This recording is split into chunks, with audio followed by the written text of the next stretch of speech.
What are you feeling called to? Let's talk about that on today's 10-Minute Talk.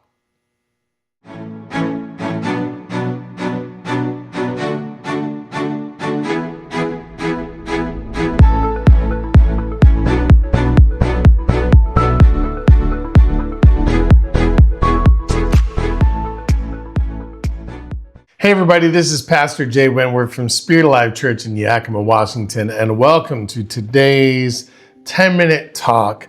Now, something I want to point out, lately I've been having tons of people, and I think this is very exciting, ask me or talk to me about feeling called. And so I felt prompted to make this video to help us along in this process of what is a calling and exactly what does that mean to be called. Now, first, let me be very clear.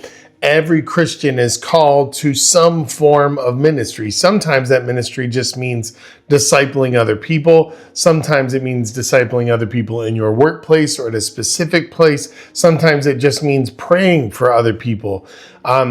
But some people have a very specific calling into what's called vocational ministry, and that means being a pastor. Some are marketplace ministry, which means just in the workplace or in your daily life, ministering to other people about the story, the gospel, the good news of Jesus Christ. And so I want to talk about, we have to be very careful with calling because one, it can get rushed. Two, it can get just thrown around the word. And three, one of two things happens. Either people feel like, oh, I'm not equipped to be in ministry. I can't do anything with ministry at all. I shouldn't even be sharing the gospel because I don't feel worthy. Okay, that's actually entirely untrue. The other one is because I feel called, it means I have to be a pastor.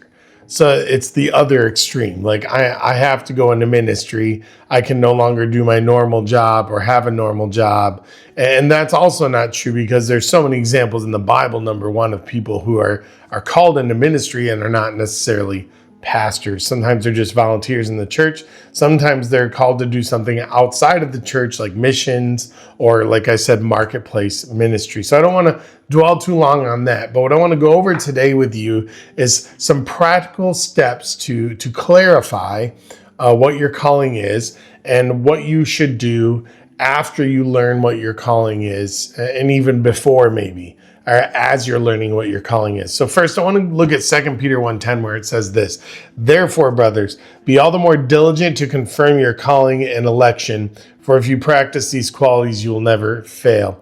So Peter is saying it's very important that we clarify and work hard at figuring out what this is, that it should be a priority for us to understand what we are supposed to be doing with the gifts God has given us. That we shouldn't be just kind of like, oh, I might feel called to do this. We'll see.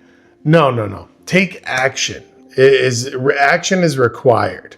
Now, we do also have to be careful at not rushing that action, and I'm going to get that. So what I want to go over with you are what I call the calling party. Okay, and I'll explain what that means. Actually, you'll see what that means. I want to talk about the calling party. So let's say you're feeling called into something. You feel the Holy Spirit nudging you. You're not sure what it is. And I actually have a friend right now who's feeling called to maybe he's supposed to do something in the church, something in ministry, but he doesn't know what that looks like yet. And he's already taking some of the proper steps in seeking that out, and I'm proud of him for that. I think it's really awesome. But okay, step number one, here it is: pray. Okay, you got to pray. You got to talk to God about what this calling is. And I'm not just talking about pray one time, God, what's my calling? Amen. I'm talking about every day, the minute you feel that nudge, every day you need to be praying, and God can help clarify that nudge with you, okay? But there's another important step, and this person I was talking about, my friend, has already taken the second step, and that step is this: you need to ask. You need to be asking, God, obviously in prayer, but you need to be asking people who you know are already called. You need to be asking your pastor, asking your leaders at your church, asking a friend who you know always shares the good news at work or because that's their ministry, okay, or to their children and family. Ask them how they knew they were supposed to do that. Ask them what steps they had to take. Talk to them about what that calling looks like now that it's in action. Okay. So it's very important to have those conversations, not just with one person, but with various people. What did their calling look like for them? And the third step, and maybe to me, this is my opinion, one of the most important steps is read. Okay. Friends, you have to be in the Bible. You have to not just be reading the Bible, but you have to be studying the Bible, which means you're also going to have to read other supplemental books, whether that be commentaries or books by Christian authors that talk about calling. You need to be in your word. If you're not in your word every day, you're honestly not going to be able to properly fill your calling, because it is Jesus who fills you with the information and actions you need to fulfill your calling properly. Because the minute we try to do it without being connected to Jesus through the word is the minute we lose the entire thing. So make sure you are in your word every day. If you haven't completed that step or haven't started that step, halt, turn around, go back, get your routine established before you do anything else. Okay. The next thing is you need to think. And what this means is you need to really think about how this is going to impact your life. What do I need to change in my life? Now, the other steps don't stop, by the way, while you're doing these new steps. They continue to go. You continue to pray, you continue to ask, you continue to read, and now you're thinking about, what does this look like in my life?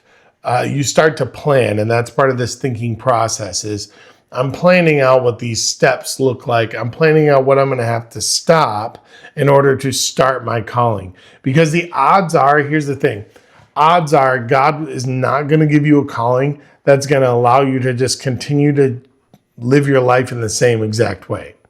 You're going to have to make changes. Okay, there's almost no way around that. And a lot of times these changes are drastic. And if you're a spiritual leader of a household, friends, it means it's going to affect your family too. So you need to be thinking about how it's going to affect your family. You also need to be using that to ask your spouse or ask your kids, is this something we can do as a family? Is this something that this is something that I'm led to? How do you think that's going to affect you? So that thinking part is so crucial, because you have to take into account all the variables in your life and how they're going to be able to change. And again, the odds are that the odds of your calling not changing anything in your life are severely low, because what that means is you're compromising God to fit in your life, or compromising your calling to fit in your life. And then it's no longer a calling from God. It's just something you want to do. And you lose the whole thing. Once the calling, or once your connection to God, or once your obedience or submission to him in this calling is compromised because you don't want to give something up, it's compromised. It's no longer a calling. A calling cannot be compromised. Your life, however, is probably going to have to be compromised in some way. So you need to be willing to make that sacrifice for Jesus. And if you're not, then you're just not ready for your calling. It's as simple as that. And that's hard to hear, but it's real. Okay. And the final thing in the calling party is to yield. And this is probably the hardest part. You're going to do all these steps. And then a lot of times, the first thing, once your calling is activated, and this is what's so not human about it. Once your calling is activated, the first thing God might ask you to do is yield. That might be the first thing God asks you to do, is stop and don't do anything. And that is absolutely maddening. And it was kind of like that for me. I got this calling to ministry. I felt like someday I was supposed to be a lead pastor. I knew I was supposed to go into ministry. And I was just finishing up my 11th year of teaching school. And I felt this call to get out of the classroom, and I realized I was called into ministry. So my assumption in my head was, I'm going to go right into ministry, like full-time ministry, vocational ministry. And then God was like, wait, you can go to seminary, you can pray, you can ask, you can read, you can think. You're doing all this preparation. Now you have to yield. And so there I waited. 2 full years go by before I even apply for a ministry job, friends. So that's the most frustrating part, is our timing is not God's timing. And part of the test, I think, part of the preparation is testing our patience and making sure that no matter how long it takes, we're willing to wait for him to make the first move, not for us to make the first move, because it's his calling for us. It's his calling on our lives, not our calling that we own, okay, to tell God what to do with it. No. He is in charge. We must submit to the calling.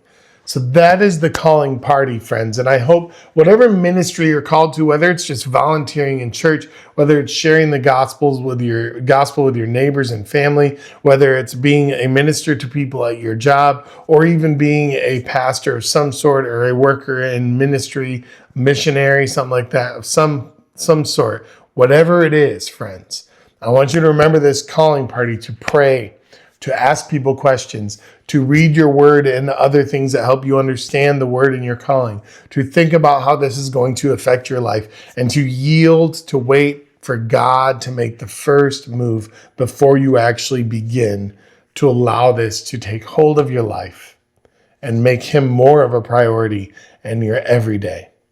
I hope this has been helpful for you to understand what calling is and what it looks like.